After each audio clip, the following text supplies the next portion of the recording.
Assalomu alaykum aziz tinglovchilar. Bugungi suhbatimiz juda ko'p ota-onalarni qiziqtirgan mavzuga bag'ishlangan. Ayni kunlarda juda ko'p ota-onalar navbatdagi o'quv mavsumi arafasida, hozirgi o'quv mavsumi yakunlangan vaqtda farzandlari uchun qanday maktabni tanlash masalasida ikkilanishlari bor. Va mazkur mavzu bo'yicha hozir biz Qorako'l School studiyasidamiz va atroflicha suhbatlashish uchun Qorako'l School vakili Xomadali Akbarov biz bilan birgalar. Assalomu alaykum. Xush kelibsiz. Va alaykum assalom. Assalomu alaykum Ziyoddin. Taklif uchun katta rahmat. Albatta, darhol asosiy ko'pchilikni qiziqtirgan mavzuga savolga o'tamiz. Ayni kunlarda juda ko'p respublikamiz bo'ylab maktablar ochiq eshiklar kunini o'tkazyapti. Bu yaxshi trend, lekin bir savol tug'iladi. Bir kunni o'zida farzandingiz uchun yoki ota-onalar o'z farzandlari uchun qanday qilib to'g'ri maktabni tanlashlari mumkin? Muddat jihatida. Aynan shu savol ko'pchilikni o'ylantiradi. Ochiq eshiklar kuni atigi bir kun bo'ladi. O'sha kuni maktab o'zini eng yaxshi tomonlarini ko'rsatadi, yutuqlarini aytadi, ustozlarni tanishtiradi. Lekin ota-onani ichida baribir bitta savol qoladi. Mening farzandim aynan shu muhitga mosmi? Va bu savolga bir kun ichida to'liq javob berish yoki javob topish juda qiyin to'g'risi. Xo'sh, bu masalaga Qorako'l School qanday yondashdi yoki qanday hal qildi bu mazkur masalani? Biz boshqacharoq yo'l tutdik. Ochiq eshiklar kunidan keyin farzandingiz uchun bir haftalik bepul sinov darslari beriladi va bu jarayonda barcha darslar mutlaqo bepul bo'ladi. Bu vaqtda o'sha farzandingiz bemalol maktabga mos keladimi, to'g'ri keladimi, o'zgarishlar bo'lyaptimi, bemalol ko'rib bilishi mumkin bo'ladi. Nega aynan bir hafta? Chunki biz uchun eng muhimi ota-ona farzandini qayerga topshirayotganini his qilishi, faqat chiroyli bino yoki reklama emas, muhitni his qilish kerak.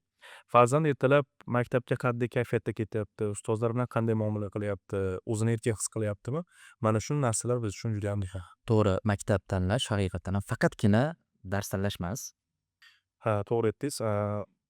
Aynan bu qadriyat tanlash, o'quvchi, ota-ona va maktab qadriyatlari bir-biriga mos kelishi kerak. Agar shu uyg'unlik bo'lsa, natija ham bo'ladi, tarbiya ham bo'ladi va rivojlanish ham bo'ladi. Tushunarli.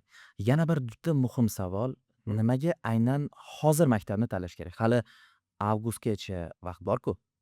Ha, bu savolni juda ko'p eshitamiz. Birinchi sabab oddiy. Yaxshi maktablarda yaxshi sinflar juda tez to'lib qoladi.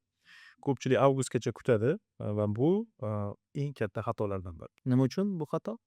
Chunki avgustda deyarli barcha maktablarda dars bo'lmaydi. Ota-ona maktabni real jarayonini ko'rmaydi. Faqat reklama, faqat bino, faqat chiroyli ko'rinish va aynan noto'g'ri tanlovlar ko'pincha shu yerda boshlanadi. Bu Qorako'lda boshqachami? Ha, bizda iyun oyida ham real darslar davom etadi. Ya'ni ota-onalar darslar qanday o'tishini, ustozlarni yondashuvlarini, o'quvchilar atmosferasini hammasini real holatda ko'rishi mumkin. Faqat ko'rsatma emas, haqiqiy jarayonni ko'radi. Sharoit, u yerdagi holatlar, bular ham albatta muhim, lekin eng muhim masala bor. Ta'lim sifati va tizimi qanday? Aynan nimasi haqida? Xo'p, aniqroq so'rayman. Ta'lim tizimiga kafolat bormi? Baribir juda ko'p ota-onalar farzandini ishonib beradi. Bu qaysidir ma'noda bolani baxti ham degani. Hozirgi kunda nozik narsalardan biri ta'limga kafolat bera olish. Ya'ni kafolat qayerda beriladi? O'z tizimiga, o'z mahsulotiga 100% ishonsagina kafolat berishi mumkin. Bu kimdirlarga faqat bitta so'z bo'lib tuyulishi mumkin. Lekin kafolat beradigan darajagacha qancha yo'l bor. Bu tizim kecha paydo bo'lib qolmadi. Qorako'l tizimi ta'limda 10 yillik tajribaga ega. 10 yil? Ha. Bu juda katta muddat albatta, lekin bunda ta'lim tizimi va sifati qanday ishlaydi? Mhm. Biz Qorako'l School'da ota-onalarga shunchaki va'dalar bermaymiz. Chunki ta'lim natijasiga gap bilan emas, amalda ko'rinishi kerak.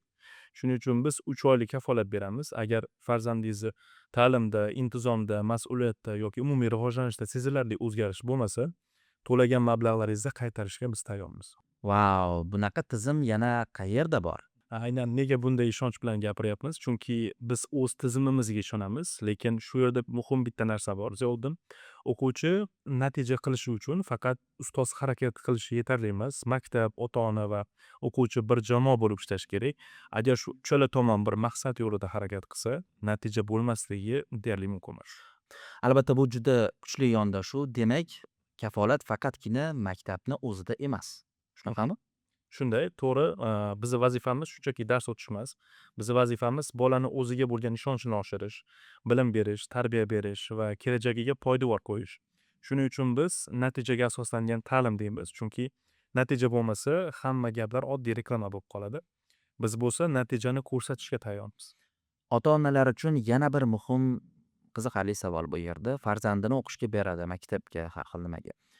Bu yerda farzandi nazorat masalasi bor. Uni dars jarayonlari qanday ketyapti, maktabda o'zini qanday tutyapti, umuman o'qishga bo'lgan kayfiyati qanaqa uni bugungi kunda.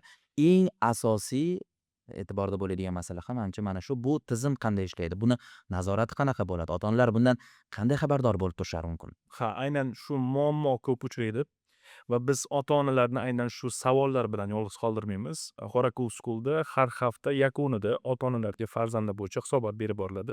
Ya'ni qanaqa xulqi, bu hisobotda nafaqat o'qishdagi natijalar, balki xulqi, intizomi, davomat holati, sinfdagi faolligi, ustozlar bilan munosabati, tengdoshlar bilan muloqoti kabi muhim jihatlar ham aks etadi. Chunki bizningcha ta'lim faqat baholardan iborat emas. Bola qanday inson bo'lib shakllanayotgani ham kamida shunchalik muhim. Ya'ni ota-ona faqatgina chorak oxirini kutib qolmaydi hisobot uchun. Aynan ota-ona farzandini rivojlanishini har hafta kuzatib boradi. Bu esa maktab va ota-ona o'rtasida ochiq muloqot va ishonchni shakllantiradi. Biz doim aytamiz, farzand tarbiyasi bu faqat maktabni vazifasi emas, faqat ota-onaning ham vazifasi emas, bu birgalikdagi mas'uliyat. Birgalikdagi mas'uliyat bu qaysidir ma'noda juda to'g'ri ta'rif. Ha. To'g'ri. Shuning uchun Qorako'l School'da ota-ona, o'quvchi va maktab bitta jamoa sifatida ishlaydi. Natija ham aynan mana shu hamkorlik orqali ko'radi. Keling 0 va 1-sinflar haqida gaplashaylik. Bu yil qancha joy bor? Mhm. Bu yil joylar soni juda cheklangan. Biz faqat 66 nafar o'quvchi qabul qilamiz. Ya'ni bitta 0-sinf, bitta o'zbek 1-sinf, bitta rus 1-sinf. Har bir sinfga atigi 22 nafardan o'quvchi qabul qilinadi. 22 nafar. Bu biroz kam emasmi? Ya, bu aksincha katta afzallik. Sinfda kam o'quvchi bo'lsa, ustoz har bir bolaga individual e'tibor beradi. Kichik sinflarda bu juda muhim. Bola maktabga qo'rqmas, qiziqib kelishi kerak. Yoshlikda olingan bilim toshga urilgan naqsh kabi deyishadi-ku. Bu katta haqiqat. Umuman olganda mana boshida ham bu savolga bir to'xtaldik. Hozir tanlash muhimmi yoki avgustgacha vaqt bor degan masala bor. Yaxshi maktablar, yaxshi joylar tez to'lib qoladi. Ha. Avgustgacha mana shu joylar to'lib qolmasmikan? Rostdan aytsam, qolmasligi ham mumkin. Shuning uchun kechiktirmaslikni tavsiya etamiz. Yana bir muhim masala bu yerda o'qitish tizimi. Qorako'l School'da o'qitish tizimi qanaqa ishlaydi? Qanday tajribalar asosida faoliyat yuritadi? Mana shu tizim o'rnatilgan yoki bo'lmasam qanday bir xorijiy tajriba deymizmi yoki bo'lmasam mahalliy uzoq yillik o'rganilgan ishlar, uzoq yillik olib borilgan faoliyat, uzoq yillik tajribalar asosida bu tizim yaratilgan. Tizim haqida qisqacha. Matematika bizda IDC tizimi orqali o'tiladi. Bu o'quvchini formulani yodlashga emas, fikrlashga o'rgatadi. Ingliz tili bo'lsa, Cambridge tizimi asosida eng katta farqi bola tilni yodlamaydi. Tilni ishlatishni o'rganadi. Gapirish, eshitish, tushunish, erkin fikr bildirish barchasi birgalikda o'qitiladi. Bu hozir mana juda ko'p bolalar, juda ko'p yoshlar xalqaro imtihonlarga ham qiziqishyapti. Xalqaro dasturlarga topshirib ko'rishyapti, xalqaro sertifikat olish. Bu xalqaro imtihonlarga ham yordam beradimi shunda? Ha, to'g'ri, to'g'ridan to'g'ri. 11-sinfda bitirayotgan o'quvchi kamida 2 xalqaro yoki milliy sertifikat bilan maktabni tugatadi. SAT, IELTS milliy sertifikatlar hozir bizda o'quvchilarimiz orasida 5 tagacha sertifikat olganlar bor. Eng ko'pchilik talab qiladigan, o'rtaga qo'yadigan yoki bo'lmasam ikkilanadigan masala bu yerda natija. Xo'sh, natijalar qachon, qanday, qayerda ko'rinadi?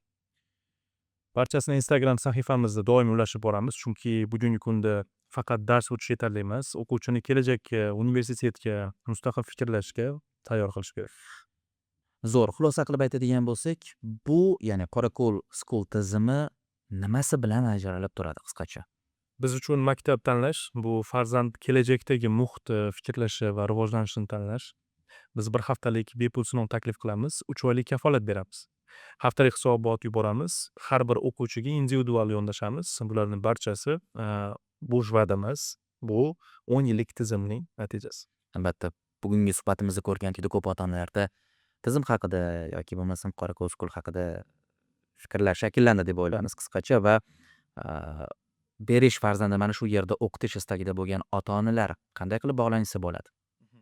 Ya'ni farzandlarini o'qishga olib kirish uchun. Sahifamizni kuzatib boring. Ochiq eshiklar kuni har oy bo'lib o'tadi. Keling, ko'ring, his qiling va keyin qarorni ishonch bilan qabul qiling. Ajoyib suhbat bo'ldi. Muhammadali aka, sizga kattakon rahmat.